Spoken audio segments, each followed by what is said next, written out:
hindi mapupuntahan ng bansa nito, kundi ang lubot sa iyong harapan. Dahil ito itinakda mo. Shikaharabasaka. Uyaseke. Mga iba na, mga kagalingan. Wala pong pupunta sa lugar niya na nakastretcher na hindi tatayo.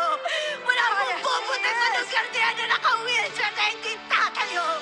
Hinahamon namin ang kapangyarihan mo. Kung nagawa mo ito noon, nagawa mo ito ng Old Testament, nagawa mo ito ng New Testament, higit mo itong gagawin ngayon.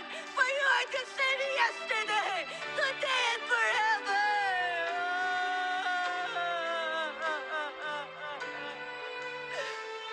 Ganun din, Panginoon, sa lahat ng mga makikisa sa live streaming, lahat ng mga makikisa sa Zoom, nasa ibang po sila man po nasa ospital, sa pagpanood naman nila ng live stream, sila'y magpapatotoo, Panginoon, nang himala mo hindi po nalilimitahan ng kahit anong layo, Panginoon, na kapangyarihan mo hindi po nalilimitahan, na kahit wala po sila sa lugar na yan, sila magpapatotoo, tinaganap na po ang himala sa kanilang buhay. At gano'n din po, Ama, iniigin namin sa iyong harapan, our Heavenly Father God, dalhin mo hindi mapilang na kaluluwa.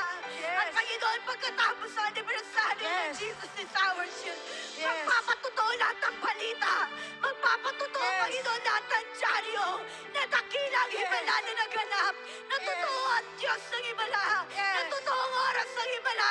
At dahil kami nanalangin, kami humingi, kami nagkaisa, na po ang pananampalataya, nasa kamay na po namin ang sagot. At kami po nagpapasalamat na ngayon pa lamang na tunay nga pong may himala sa oras ng himala, for we are answered prayer.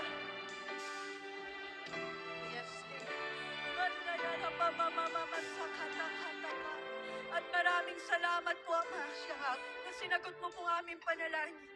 At sa oras mo ito, Father God, di ba't sabi mo po, Diyos, whatsoever we bind on earth shall be bound in heaven.